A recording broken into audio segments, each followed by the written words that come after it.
All right, everybody. Welcome, everyone.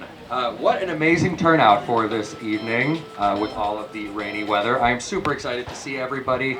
Thank you for your dedication to coming and helping us celebrate tonight. My name is Justin Caberline. I will be your MC.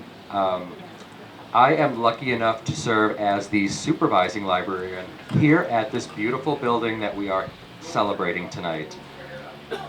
It is truly wonderful to see so many of you gathering. Tonight, we honor not only the architectural treasure from which this park takes its name. I should grab this instead of like hunching down. I'm a little too small or a little too big for the podium. So tonight we honor not only the architectural treasure from which this park takes its name, but also the remarkable history of the dedicated librarians who have shaped the Kenosha Public Library into the vital community resource that generations of Kenosha residents have grown to love and cherish. Believe me, there are a million stories we could tell tonight that are exemplifying the history of KPL, and some of my colleagues will try and tell those stories, but we won't be able to cram them all in today. But one truth stands, that in the 130-year history, that's right, we're celebrating the 125th of this building here, but the Kenosha Public Library itself actually dates back to 1895. Not far from here, where we're sitting now, there was a storefront library. And from those humble beginnings, KPL has grown into a pioneer, setting the standard for outstanding library services.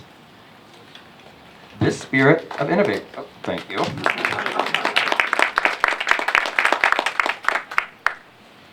This spirit of innovation has always been paired with an unwavering commitment to public service, allowing the library to flourish as a cornerstone of Kenosha's civic, educational, and cultural landscape. Before we continue, I would like to acknowledge some of our distinguished guests who have joined us this evening. We are honored to have with us representatives from the city of Kenosha, including our esteemed alder people,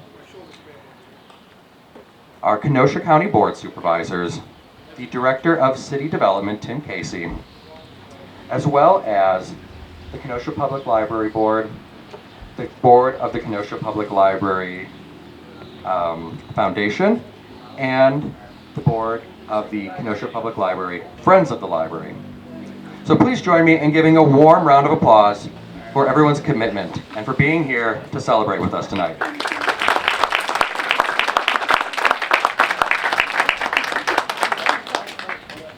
We also anticipate the arrival of Mayor Bogdala and City Administrator John Morrissey a bit later. Mayor Bogdala has something really special he's going to share with us, so we're super excited for that. And finally, another round of applause for each and every one of you who braved the rain to be here with us tonight. Your continued and enthusiastic support makes the Kenosha Public Library the vital and cherished institution that it is today.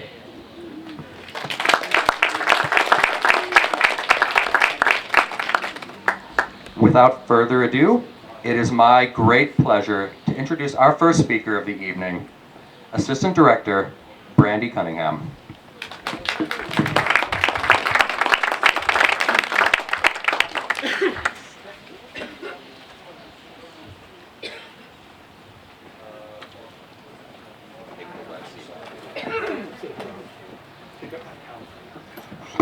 Good evening, everyone. I also am too tall for the podium, so I'm happy to see the microphone off. Thank you again for joining us here today. We are so excited to have you all with us as we celebrate this milestone. It's a real honor to celebrate 125 years of Simmons Library with all of you. This building is not just a historic landmark, but it's a living symbol of Kenosha's commitment to learning, equity, and community. When the Kenosha Public Library was founded in 1895, snaps for Justin for bringing that date up, our city was in the midst of tremendous change. Industry was booming, newcomers were arriving from all over the world to build lives here. and education was seen as a vital pathway to opportunity. In the midst of this transformation, civic leaders, our leaders here in Kenosha, recognized the need for a public institution where knowledge would be free and accessible to all. And we're so excited to say that our leaders today believe in the same importance of knowledge that is free and accessible to all. Yeah, we can take a moment. We can take a moment. It was from that vision that our public library system, and in time, the Simmons Library, was born. Thanks to the extraordinary generosity of Zalman Simmons, our very own mattress industrialist, the Simmons Library opened its doors in 1900, and it was more than just a building. Just like today, it is a promise. A promise that no matter your background, your income, or your circumstance, you had a right to learn, to grow, and to imagine a bigger future for yourself and your family. From its earliest days, Simmons Library has stood as a beacon of access and possibility. In those first decades, it welcomed factory workers and school children, immigrants and entrepreneurs, many of the same people we see walk through our doors today, that we get to celebrate in our community today. And it offered not just books, but a sense of belonging, a quiet place for study, for discovery, and reflection. Throughout the 20th century, this library adapted and grew and changed. During the Great Depression, it was a place of hope and help for job seekers. During times of war and social change, it provided stability, perspective, and civic connection. Over the decades, it evolved into the cornerstone of a broader library system committed to meeting people where they are through branches, bookmobiles, and innovative outreach. Yet as this library expanded, as our library expanded, the Simmons building remained a powerful anchor. Its architecture, its legacy, and its enduring presence here in historic Library Park have reminded generations of Kenoshans that public knowledge is sacred and public spaces matter. For 125 years, this library has been a steward of stories, those on its shelf and those in the people that it serves. It has weathered every chapter of Kenosha's history with grace and purpose. And now, as we celebrate this incredible legacy, we look to the next chapter. I'm proud to be a part of this moment and excited to now pass the microphone to someone who will help write that future. Please join me in welcoming Sarah Townsend, our new director of the Kenosha Public Library, who will lead this beloved institution into its next 125 years. Thank you.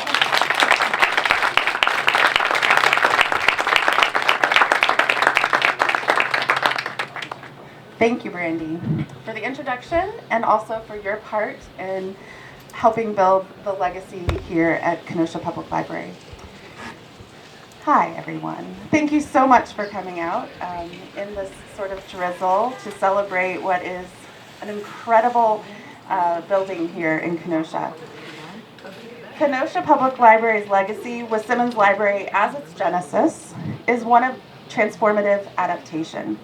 And it seems ironic to say that while standing in front of a building that has stood solid and somewhat unchanging for over a century. But Kenosha Public Library was never built to be an unchanging fortress. From the very beginning, it has always been about the people inside of it, and therefore always positioned as a library built for change as the people of this community change. When I'm in Simmons Library, I really like to imagine the ghosts. You may have heard some Simmons ghost stories of people past and the change that these walls have seen. Kenoshans on the hunt for stories and information have, of course, remained steady over the past 125 years, but with the addition of computers in the 90s, and today with hotspots, coding classes, ebooks, online courses, a digital media lab, and more, the breadth of what you can access through the library is expansive and ever-changing. And check it all out at mykpl.info. So as the new person here, I get asked a lot. I've only been here for a month, but already people are saying, what change are you going to make at the Kenosha Public Library? And my answer is always some version of, the community needs to determine that, not necessarily me. I can't predict tomorrow, but I can say with certainty that we will continue to evolve. And I know that because I have 125 years of data to back that up. For 125 years, Simmons Library and Kenosha Public Library, a bit longer, have welcomed people through our doors learned about their needs and hopes, and helped them launch towards their goals in whatever way possible. That looks like a lot of different things, but that is the constant. And that's what we'll continue to do. We will continue to be a place of inspiration and support. What is inside our walls will continue to grow and change based on how Kenosha grows and changes. But what will not change is the people. You will hear me say this all the time. Generations of library staff have worked in this building, and generations to come will do the same. Neighbors helping neighbors, championing the community and its evolution. So I want to pause and really thank the library staff, past, present, and future, who have given so much of themselves to this work.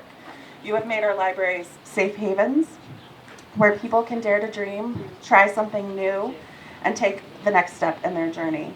I know that Kenosha's success is in part because of you and the support you give the people that walk through these doors. So if we could give a round of applause for our library staff.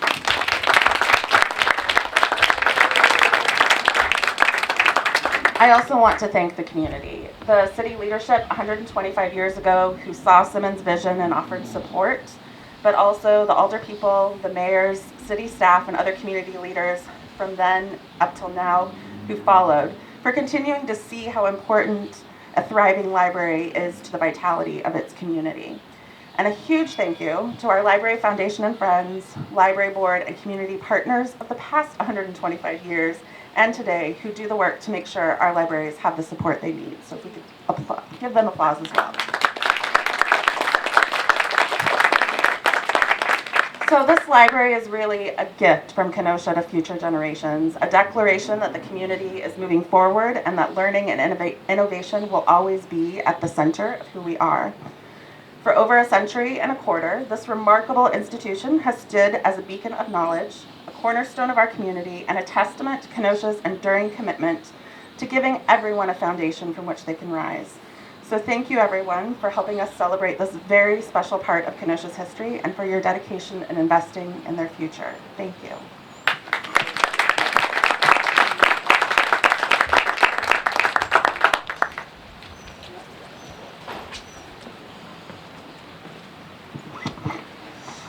Thank you for those inspiring words, Sarah. It's clear that under your leadership, the Kenosha Public Library will remain a vital and thriving part of Kenosha for the next 125 years.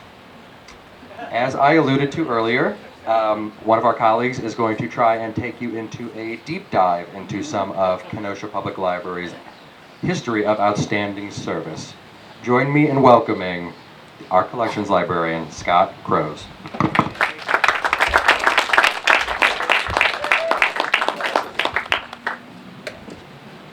Thank you.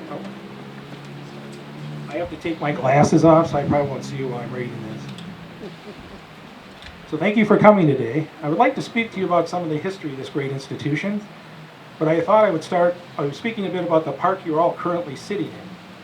Befitting Kenosha's agricultural origins, this space was originally known as the Commons, and it was a place for people to meet, trade goods, and let their animals graze on the grasses and the flowers, if you can believe that.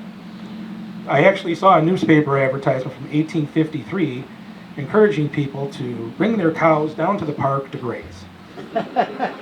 The offer must have been taken up because workers digging a trench behind the building in 1994 discovered a full cow skeleton that had been buried there.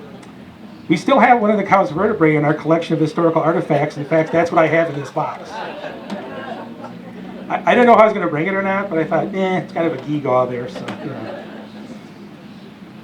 But later it became known as Central Park and finally became Library Park with the completion of the Simmons Library in 1900. So that brings us back to the beginning with a Kenosha resident named Zalman Simmons, and that's a name you're going to hear a lot today. So I apologize if you keep hearing the same thing. So Simmons was a successful business owner and philanthropist who was also mayor of Kenosha from 1884 to 1886. On a trip to the 1893 World's Fair in Chicago, Simmons was inspired by the fair's neoclassical architecture, which had been designed by the architect Daniel Burnham. Now, for those of you who have read the book Devil in the White City, you'll know all about Daniel Burnham. You'll also know about H.H. Holmes, but we won't be talking about him tonight at all. So the architecture that Simmons saw that day would become the basis for the Simmons Library design. And actually, if you go to see the Field Museum in Chicago, it looks like the Simmons Library in a way. So in 1895, which was alluded to before, a meeting was held. A number of citizens who felt that a public library was desirable for the city. And they called a meeting at what was called the Hotel Grant, which was located right on the corner down this way. And this was basically the founding date for everything that would follow. So that's November 14th, 1895. 1899, Simmons made the announcement that he would give the building to the city on the condition that it be called the Gilbert M. Simmons Library, after his son, who had died of pneumonia in 1890. The interesting thing is, people, when they see a picture of Zalman Simmons, think it's Gilbert Simmons because they think the thing is named after him, but it's not. And contrary to rumors, Zalman Simmons isn't buried here, he's buried over in Greenridge Cemetery. So construction began in 1899, and the library and the Soldiers Monument which was the monument of the statue over here, Civil War monument, both dedicated on May 30th, 1900, so 125 years ago from this very day. I was here in 2000 for the 100th anniversary, but there's no truth to the rumor that I was here in 1900 for the original, even though I have worked here for a long time.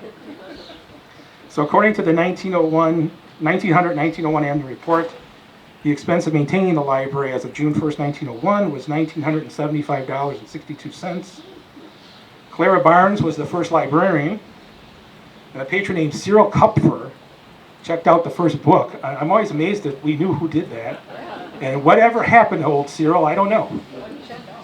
So, that would be good to know. So, but in 1907, they actually opened a children's room downstairs. Many of you know where that area is. And in 1929, it moved over to the Bradford Community Church over here and became the Kenosha Children's Library. And actually, it was the only library building in the state of Wisconsin dedicated to just children well into the 1940s. And of course, today we have the KPL Kids at Uptown Lofts Library, so that tradition continues.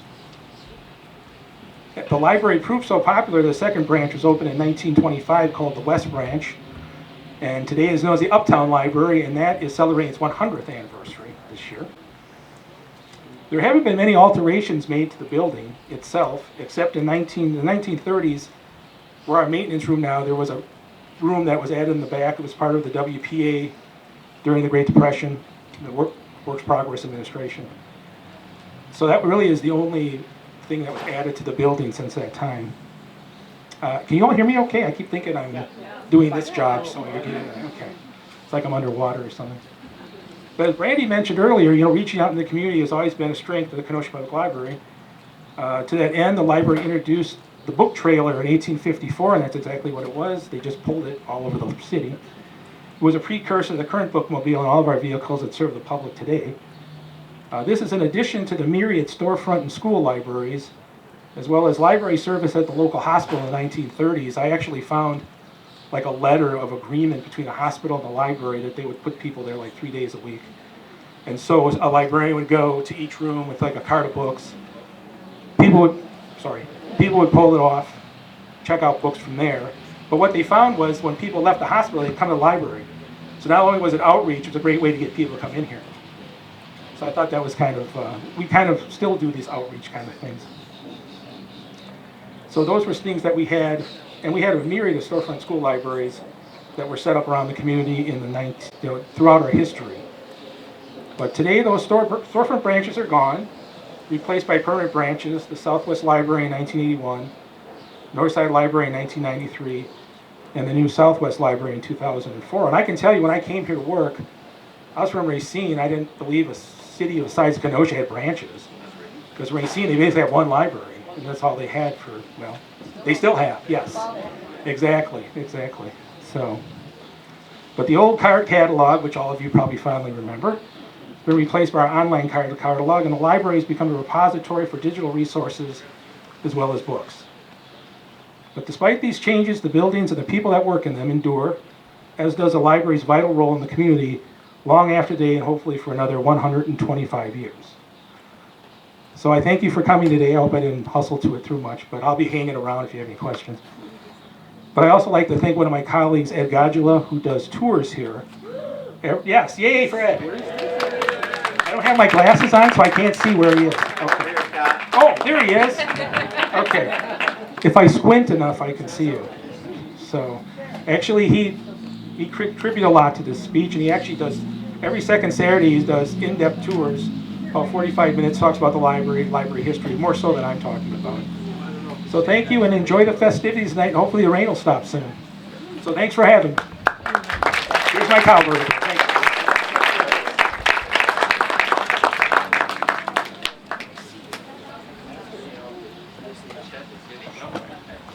Amazing work, Scott. Thank you. I can only imagine how much you had to cut out. I saw you spending those long nights in the archive downstairs. There is truly a massive history here at KPL. Up next, we have the Director of City Development, Tim Casey. He's going to talk a little bit about the future here in Kenosha. Thank you, Justin. Appreciate it. I also want to, let's see, Scott had to take his glasses off. I have to put mine on. So, I want to thank Brandy Cummings and everybody associated with this event for asking me to speak this evening. When I told my wife that I was asked to make brief remarks about architecture and city planning, she said something effective, well, that would be a first. But seriously, I just want to talk a little bit more about Daniel Burnham, the architect of the Simmons Library, and his rise from architect to one of the founders of modern city planning, his challenge to the design profession and community leaders in 1910, and what lessons we might learn from these past events in yet another transformational time in Kenosha's history. Daniel Burnham was born in upstate New York in 1846 into a family of 8. When Daniel was 9, the family moved to Chicago. As a young man, Daniel demonstrated athletic and artistic skills, but was not a particularly accomplished student. Test anxiety contributed to him failing and not passing the entrance exams for admission to either Harvard or Yale, where he had dreamed of studying architecture. After panning for silver in Nevada in 1869 and 1870, does that sound like a former mayor we all know? Except he panned for gold. Daniel returned to Chicago and began to learn architecture as a draftsman in several firms, met his future business partner, John Root. The firm of Burnham and Root went on to become one of the largest and most revered architectural firms in the country, designing more than 250 buildings from 1873 to 1891. While Burnham was considered a strong leader in architectural circles, it was his role in planning for the Columbia Exposition of 1893 that garnered him national and international fame. Held as a celebration of the 400th anniversary of Columbus's discovery of America, the exhibition in Chicago was the world's largest fair conducted to that time. Burnham and Root were chosen as architects of record, but soon after Root died from a sudden bout of pneumonia. Daniel Burnham was named Director of Works for the exposition and worked with a team of East Coast and Chicago architects, as well as Frederick Law Olmsted, the famous landscape architect, to create a design that in many ways changed the world. The White City, as it became known, was an awe-inspiring collection of 6 neoclassical structures around a central court and lagoon, which ushered in an era of civic center development in numerous American cities in the decades to follow, including here in Kenosha. More than 200 other structures and pavilions dotted the 1,000-acre lakefront site. The entirety of this magical White City was illuminated in the evening with the largest installation of electric lights in a man-made environment to that time. Thomas Edison consulted on the electrification of the development. A young engineer named George Washington Gale Ferris Jr. designed a new attraction for the exposition's midway, which became known as the Ferris wheel. Think about how many cities to this day have a Ferris wheel as part of their skyline: London, Las Vegas, others. At a time when our country had about 65 million people, more than 27 million people flocked by steamship and train from around the country and around the world to attend the exposition.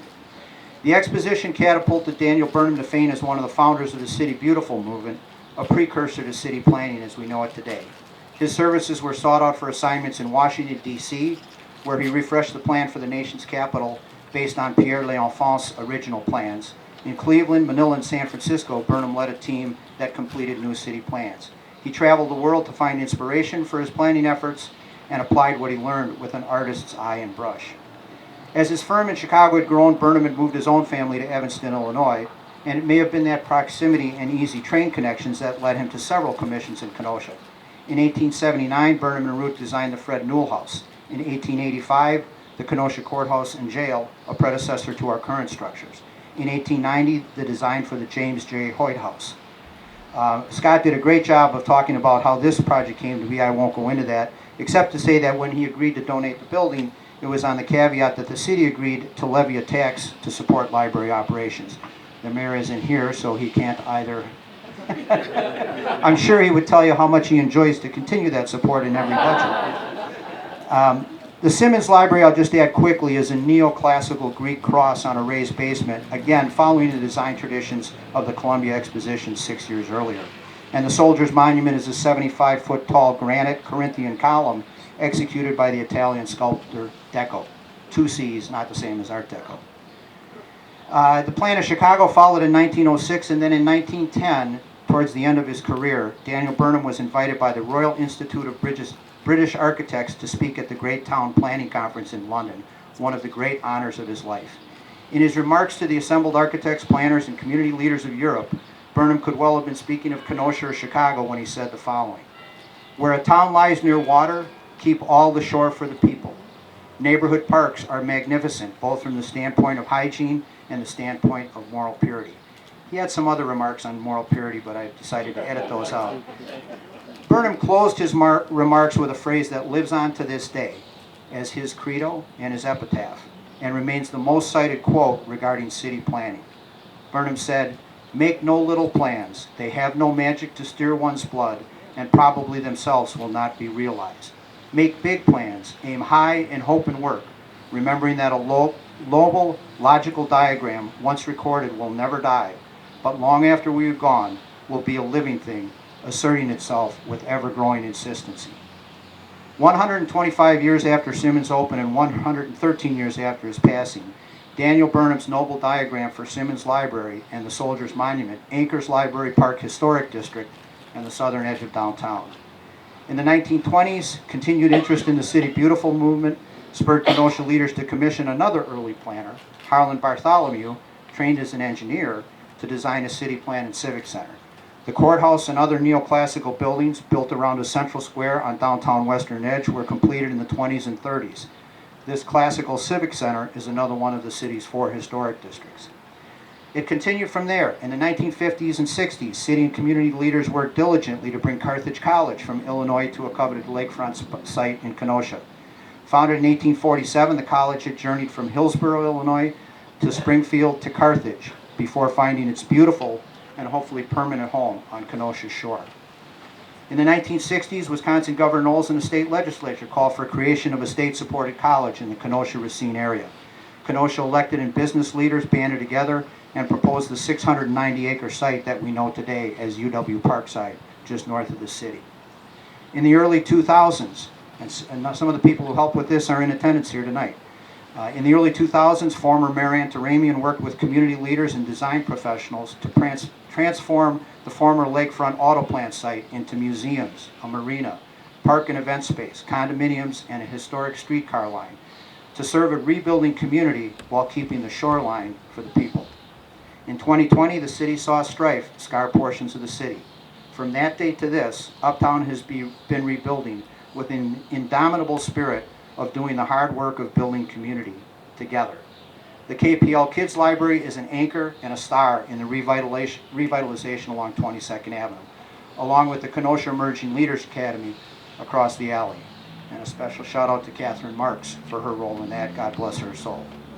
A few blocks away at the Kenosha Innovation Neighborhood, the future is literally unfolding before our eyes, with the opening of Lakeview Technology Academy thanks to the efforts of many leaders and institutions. And across 26th Avenue, the Kenosha Innovation Center is nearing completion.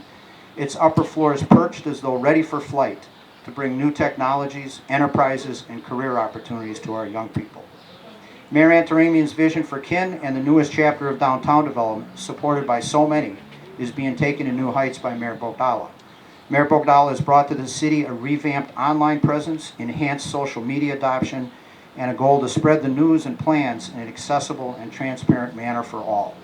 City residents have been surveyed and will be engaged again regularly so that all voices can provide input for the developing plans.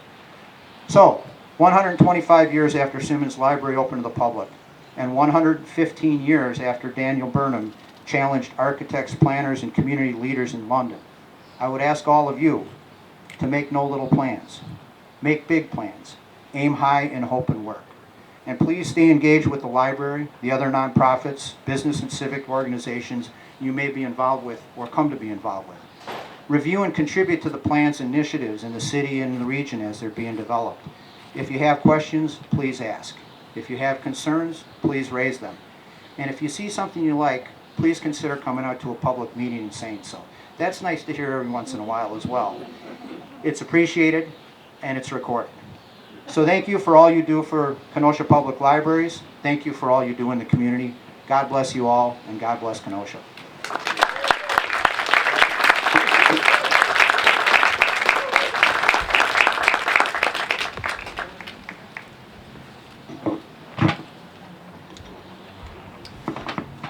Thanks so much. Let's give one more round of applause for Tim.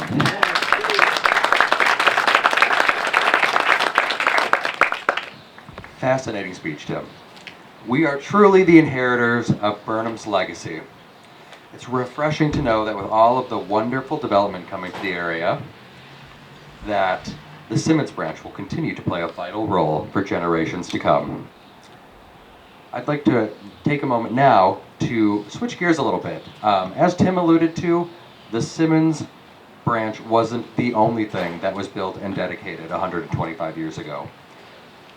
During the initial dedication ceremony, we here in the park drew an estimated 25,000 people, which hard to imagine looking at the space we have today, but this whole area was packed with 25,000 people. Much like today, the original dedication contained speeches, music, activities, and food. The U.S. military even sent some gunboats which docked right down there, right off Lake Michigan, and they were firing shots at certain parts during the speech. I tried, I was unable to secure the same. Would have been really cool. Scott offered to pop balloons for me, but I thought that might freak some people out. So also dedicated that day, as I alluded to, and as Tim alluded to, was the statue that is directly behind us. So this statue was designed by Daniel Burnham and I believe sculpted by Deco, correct, Tim? Yep. Which laid right behind us. It is dedicated to the veterans of the Civil War. It stands atop a 60-foot Corinthian column and is a testament to all of those who have served and continue to serve. Standing atop the column is a bronze statue of the goddess Nike, the Greek goddess of victory. During the dedication, the column was covered by an enormous American flag, and Elizabeth, Gilbert's daughter, actually pulled a rope which unleashed the statue to everybody. It was quite a sight. The library's connection to our armed forces does not end there. Zalman Simmons' daughter, Emma Bell, was associated with the American Legion, dedicated a memorial to all of the soldiers who served in World War I, all of the Kenosha County soldiers that served in World War I, right in the entrance to the library.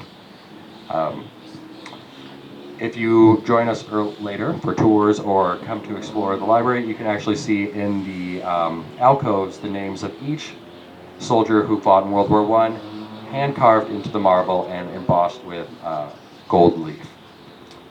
So hearkening back to the dedication ceremony 125 years ago, the Kenosha American Legion will now present a presentation of colors and lead us in a rendition of the Star-Spangled Banner. If you turn your attention that way.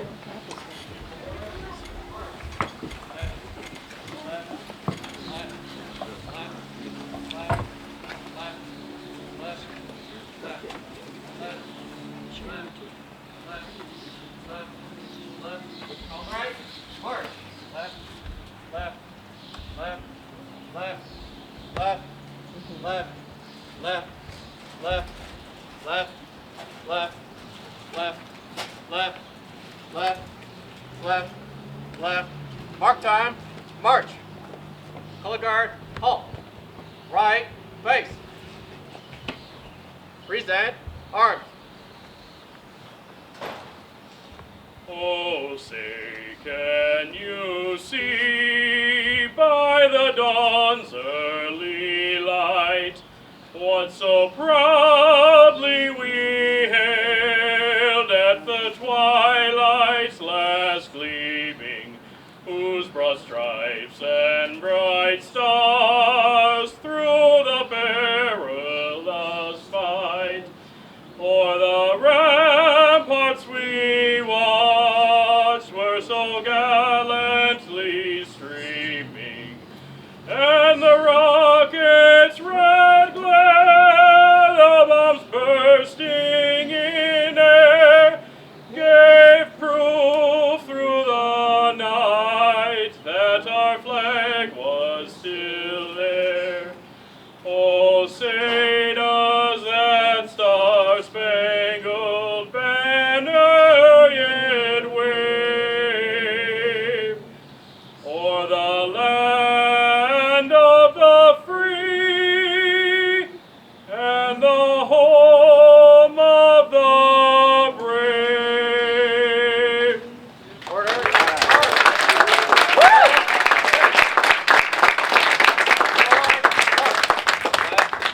Left, left, left. Calm right. March. Left, left, left, left, left, left, left.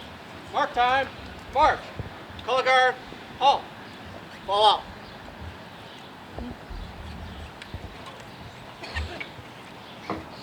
All right, let's give one more round of applause for the members of the American Legion.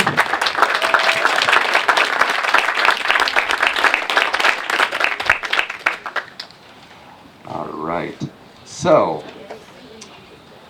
that brings us to the end of our celebration, or the formal recognition ceremony today. Before we part, I would like to thank a couple people, essentially everyone who made today possible. First off, I would like to thank the abundantly talented and dedicated programming specialists at KPL, Amy Klein-Tetchert and Michaela Beltran.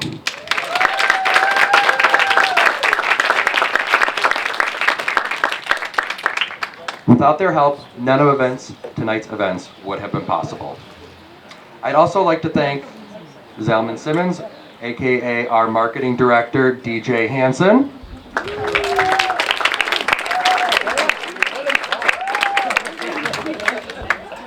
DJ's creativity and vision are an integral part of KPL's mission to reach new audiences and expand the library's impact. Next, I'd like to thank Brandy Cummings, whose mentorship, guidance, and encouragement have helped me grow into a well-rounded and endlessly motivated librarian.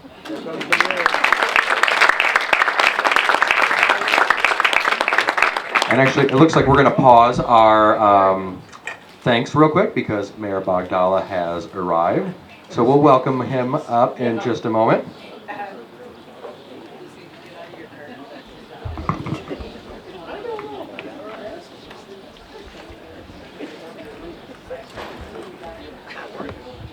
Ladies and gentlemen, a man who needs no real introduction, Kenosha's Mayor, Dave Bogdala.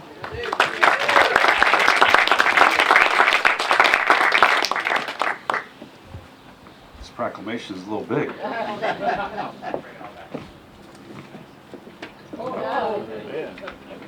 Well, good evening, everybody. Thank you for being here. I have to tell you first, I'm running. I see a couple of our aldermen are here as well. We just left our Kenosha firefighters basic recruit training, welcoming our newest members of Kenosha Fire Department. And I can tell you, we are so impressed and we are so blessed to have them. Not only to see the dedication they have, but I turned down having a couple beverages with these new recruits just to be here with you guys here. So, yeah. Good point. I gotta wait till 5, so I can speak till 5 o'clock. It is a true honor to stand with you today in front of the building that has stood the test of time, not just in bricks and mortar, but in spirit and purpose. We stand not only in the heart of our city, but the shadow of a masterpiece, a cathedral of knowledge, 125 years strong, the Simmons Library. When Daniel Burnham laid out his vision for this building, he wasn't just drawing up blueprints, he was casting a dream that brick by brick, generation by generation, we would build a city that believed in learning, in imagination, and the enduring strength of community. Burnham once said, "Make no little plans, they have no magic to stir men's blood." And here in Kenosha, we took that to heart. This library was never just a place of shelves of books, it was a cornerstone of architecture and our community's soul, and it still is. When Solomon Simmons funded this building in honor of his son, he gave us more than a structure.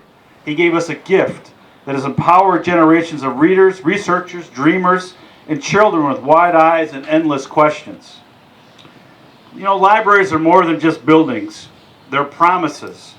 Promises that every child, no matter their background, can open a book and discover the world.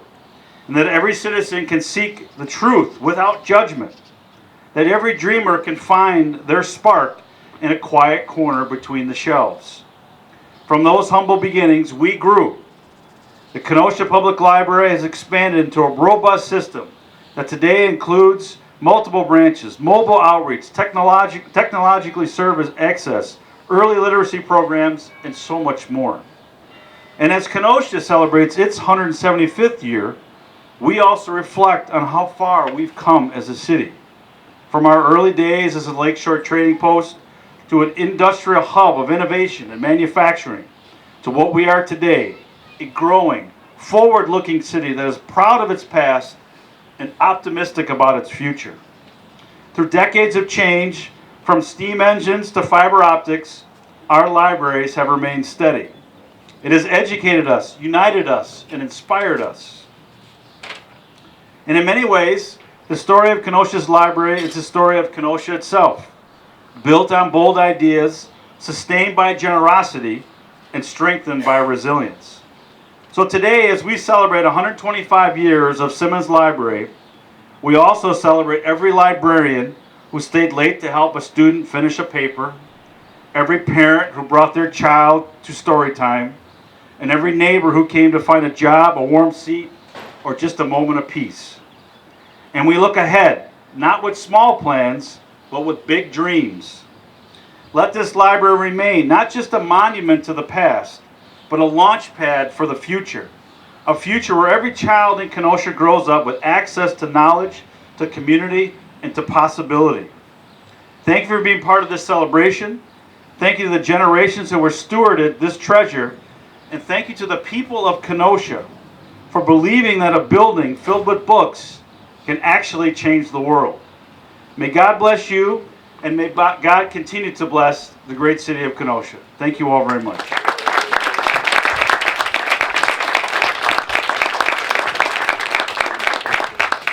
I do have the proclamation that I have here.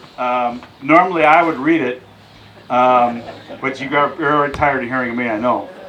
So I would like to ask, because since this is, she's a short timer here, I would like to ask Brandy Cummings if she would please read the proclamation that we brought forward, because I think it's only fitting that someone who has given so much to this community and so much to our library system should have the honor of reading this proclamation.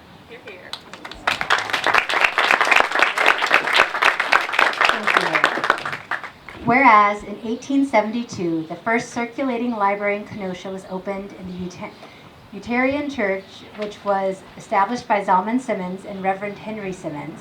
The collection contained approximately 1,000 volumes. And whereas in 1895, a committee of citizens met to plan a public library, with the first library association being formed, and in 1896, Clara Barnes was the first librarian hired. And whereas in 1899, Zalman Simmons offered to construct a library in Central Park if it was named in honor of his late son, Gilbert. Zalman, who also paid for the building of the Soldiers' Monument that today stands in Library Park. And whereas in 1900, the Gilbert M. Simmons Library and the Soldiers' Monument were dedicated on May 30th. Construction of the library cost $150,000, and a patron named Cyril Kupfer checked out the first book in July.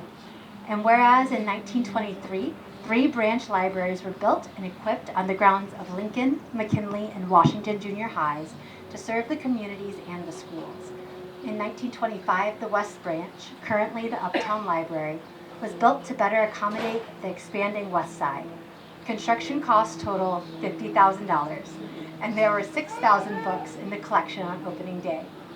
And whereas on June 30th, 1954, the book trailer service to schools began, and the second book trailer was added in September of 1960, and whereas the public libraries in junior highs and in Bain Elementary were changed to a school operation in early 1960s, and whereas in 1974, the Gilbert M. Simmons Library is dedicated as a Wisconsin registered landmark on July 7th, and in 1978, the name of the library changed to Kenosha Public Library.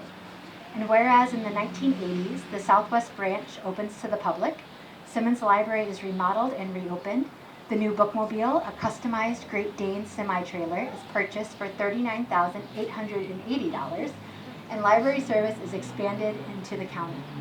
And whereas in 1991, the computerized card catalog, OPAC, went online in December, and in 1993, the newly constructed North Side Branch was dedicated on June 6th and opened on June 7th. Construction costs, including furnishings, were $2,510,000. And whereas in the early to mid-2000s, Simmons Library celebrated 100 years of service, as well as the lower level becoming the Hannah C. Stoker Children's Room. Southwest Library was expanded and renovated, a new bookmobile goes into service, KPL begins offering free Wi-Fi internet connection at all library branches, and laptop computers are made available to the public at the Southwest Library. And whereas on July 31st, 2024, under the direction of the Library Director Barb Bratton, and the Kenosha Public Library opens a new children's library branch, KPL Kids at Uptown Lofts. And whereas since 1872, there have been 9 library directors, with Barbara Bratton retiring in 2024, while Brandy Cummings served as the interim director until our 9th director, Sarah Townsend, was hired in April of 2025. And now, therefore, he, David F. Bogdala, Mayor of Kenosha, do hereby commend Kenosha Public Library on reaching our 125th anniversary. Together with friends and family, we join in the celebration, applaud the Kenosha Public Library for many years of service and devotion to the Kenosha community, and wish the library many more years of service, growth, and prosperity. Wow.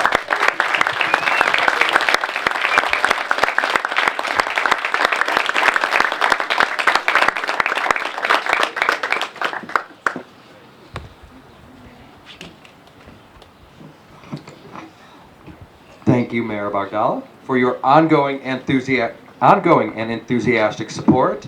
Thank you for the wonderful proclamation, and thanks to Brandy for reading that proclamation. It certainly seemed like a mouthful. Your continued support is one of the main reasons that we are able to continue in our work of strengthening neighborhoods, inspiring learning, and fostering curiosity among the citizens here in Kenosha. And now I will restart my thanks. So I believe I left off with Brandy. I'd like to also thank Sarah for the inspiration, Sarah Townsend, our 9th director, for the inspiration to do, plan, and create bigger things. Our wonderful speakers, Scott Cruz, Tim Casey, and Mayor Bogdala. Kristen and Bob for performing for us evening. They're gonna do another set a little bit later. Visit Kenosha for the wonderful tent that sheltered us all from the rain this evening. Festival Foods and Oliver's Bakery for providing us with a host of delicious cupcakes, which you're all invited to partake in after this. The Kenosha American Legion for the wonderful honor ceremony.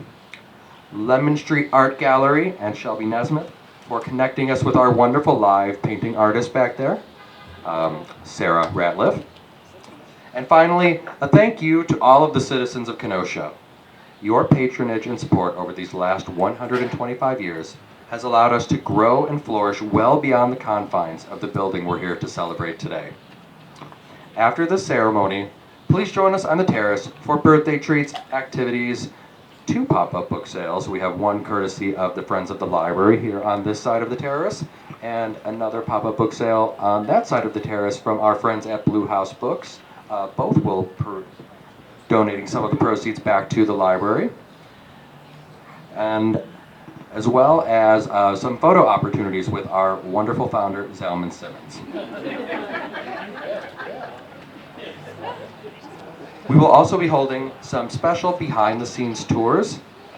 For those that are interested in a tour, please see Amy or myself. We'll be gathered up there by the cupcakes, and we can get you guys signed up. On behalf of everyone here at the Kenosha Public Library, thank you for joining us tonight. We look forward to serving this beautiful city for another 125 years. Thank you.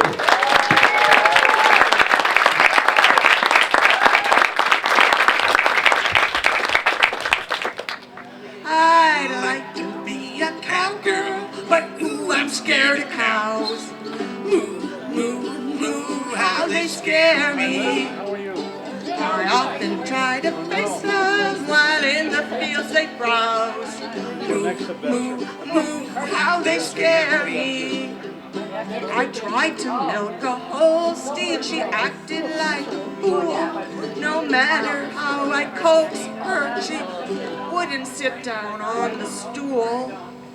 I'd like to be a cowgirl, but ooh, I'm scared of cows. Moo, moo, moo, how they scare me. I often try to face them while in the fields they browse. Moo, moo, moo, how they scare me. They say a cat has 9 lives, but I know a cow. She kicked the bucket 10 times and she's alive and kicking now. I'd like to be a cowgirl, but ooh, I'm scared of cows. Moo, moo, moo, how they scare me. I often try to face them while in the fields they browse. Moo, moo, moo, how they scare me. A cow once tried to chase me across the field of corn. She bumped right into my guitar and didn't even sound the horn. I'd like to be a cowgirl, but ooh, I'm scared of cows. Moo, moo, moo, how they scare me. I often try to face them while in the fields they browse. Moo, moo, moo, how they scare me. Yodel-odel-ay, ooh, odel-odel-ay, ooh, odel-odel-ay, moo, how they scare me. Yodel-odel-ay, ooh, odel-odel-ay, ooh, odel-odel-ay, moo, how they scare me. Yodel-odel-ay,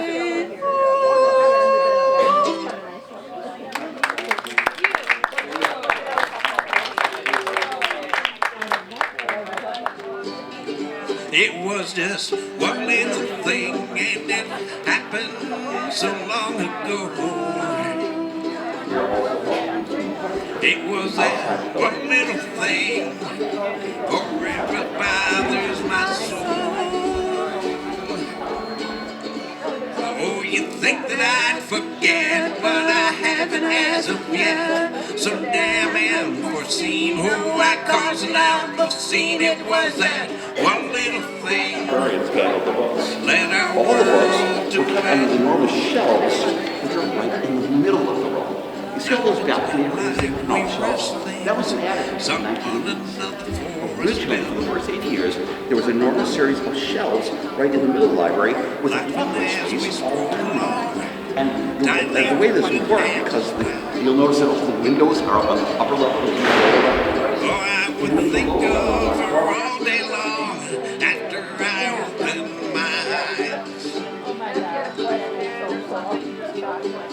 And I went and broke her heart, can't figure out just why. It was that one little thing and it happened so long ago.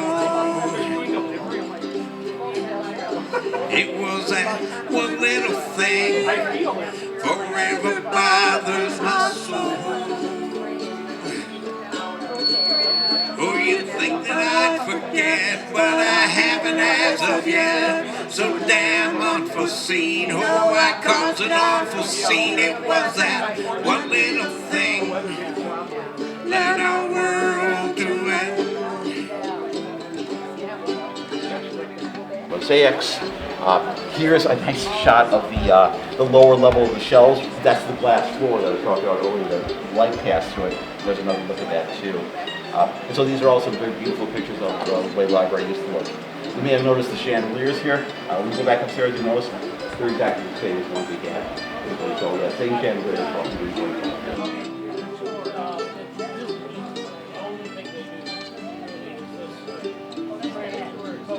Paris, shifted all out into the park, dig up this entire area, build in this maintenance section, and then replace the terrace on top of it all over again when they were done. Going out on the weekends for drives in the country to explore. Oh, those times we This little schedule to remind us. And yeah, drop by one of the workers. Another thing we found here was a letter from a woman to her husband who was working here at the library helping to build it. This is also dated 1899, this is right here, 1899, Chicago. And the letter says essentially, "Dear husband, I received your kind and welcome letter. I'm sorry to hear that it's raining, and I hope things are going better." And that's where it kind of breaks off. One little thing and it happened so long ago. Now, if you have any questions, I'd be happy to get those. Otherwise, you can just head back up and out the doorway that I showed you earlier. If you want to get some more information about the tour, as I said, I do a much longer tour. On the second Saturday of each month, so please come back to that. I hope this is informative. It was that one little thing. Let our world do it. It was that one little thing. Let our world do it. It was that one little thing. Let our world